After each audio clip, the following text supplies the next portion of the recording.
C'est connu à travers les gens corrompus de la planète, à travers les dictateurs. Un autre cas que moi j'ai enquêté, c'est le cas de Djibouti. Djibouti, c'est une petite ex-colonie française sur la mer Rouge.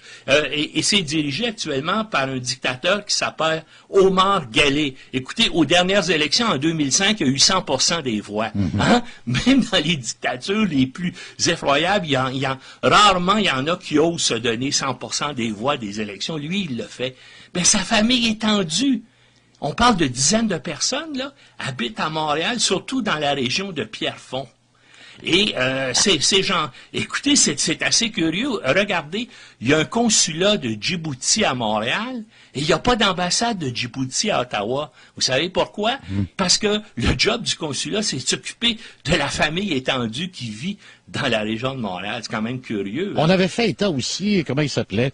Celui qui était le président du Gabon, Omar Bongo. Omar Bongo. Il avait aussi, comme on dit, son pied à terre au Québec. Ben oui, mais mieux que ça. Son sorcier vit ici, son sorcier personnel vit au Québec et vit librement élu nos députés. Djiboutiennes, Djiboutiens, je voudrais vous faire part de mon témoignage de tous les jours, parce qu'il est celui de chacun de nous ici. Si l'UMP soutient un homme aujourd'hui, c'est parce que cet homme est lui seul qui a eu cette vision de développement pour notre pays. C'est cet homme et lui seul qui a inspiré la confiance sur le plan national et international.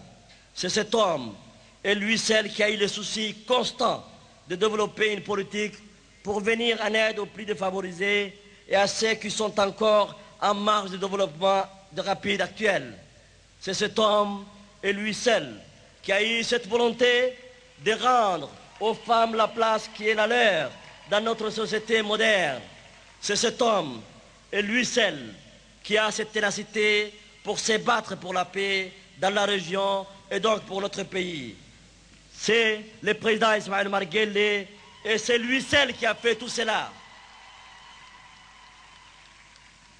Nous tous ici, quelle que soit notre place, notre fonction, Nous sommes simplement à ses côtés pour mettre tout en œuvre pour la réussite de cette politique.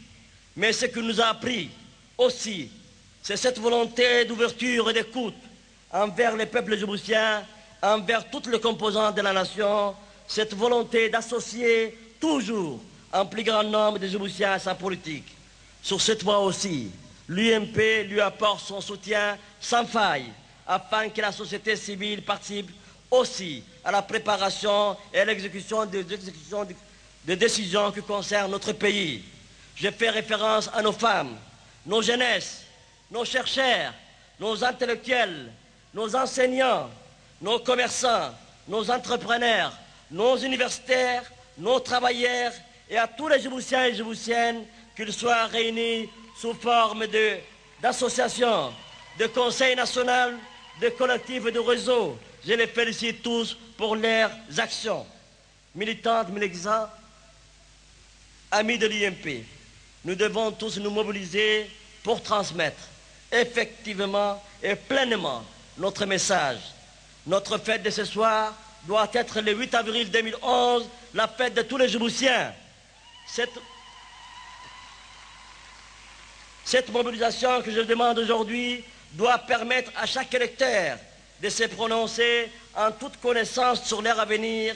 La victoire de notre candidat sera notre victoire à nous tous. Aussi, conformément à la décision du comité exécutif de l'UMP, je déclare solennellement comme candidat présidentiel du 8 avril 2011, M. Ismaël Marguerite. Je vous remercie de votre attention. Vive l'UMP, vive le président candidat Ismaël Marguerite, vive la République de Djibouti. IOG, IOG, IOG 2011. Merci beaucoup.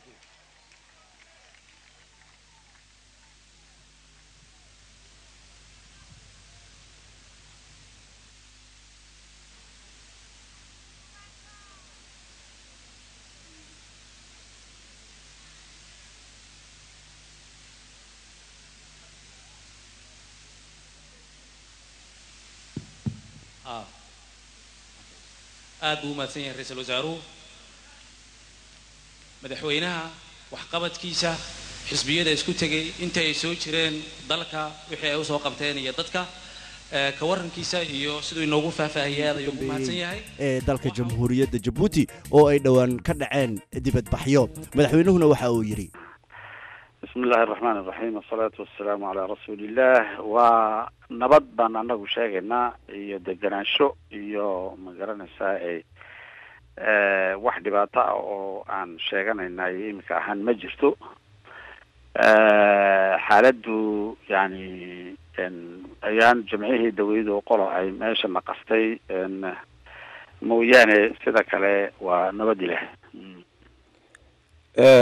sida aad qarabka ku dhufatay muddo haatan laga joogo 2 toddobaad waxa ka dhacay magaalada Djibouti banaanbax sidaan wararka ku hayno soo abaabuleen xisbiyada mucaaradka marka banaanbaxaasi ma waxa uu ahaa banaanbax ujeedadiisu ay tahay loolanka siyaasadda ee ka dhaxeeyay xisbiyada dalka Djibouti mise waxa idin soo wadankeena yani ahzaabtu waxay iska leeyihiin sharci bay iska leeyihiin intii sharci doonaysa ee dalbata xuquuqna way iska leeyihiin inay yani shiraan inay mudaaharaad sameeyaan inay soo saaraan jaraa'id iyo in ay yani ra'yigooga si cad oo public ah inay yeeshaan yani maqaro inay meelo ay saldhigyo yeeshaan intaba waa wax furan wey sida daradeed yani waxay dalbadeen inay iskugu yimaadaan 18 jamciyadii hore weeytii shalay maateedii bay ahayd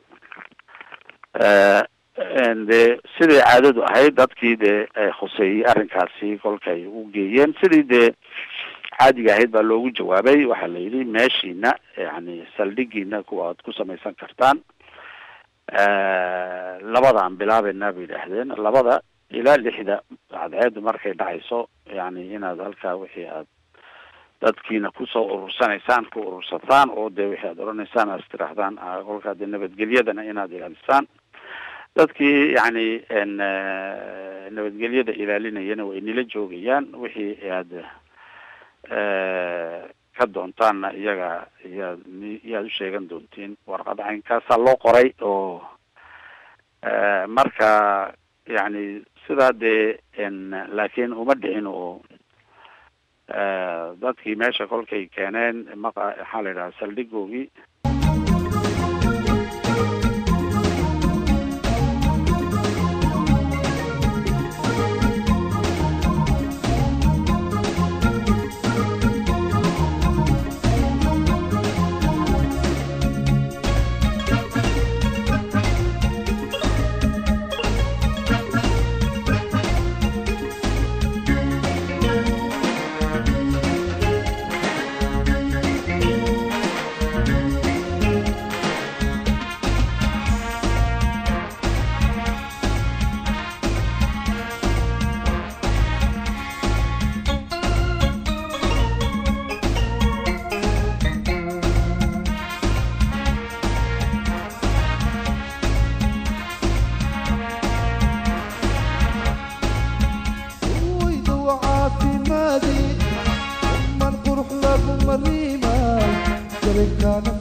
قبل كوت المريض كوسحتي كورك قلي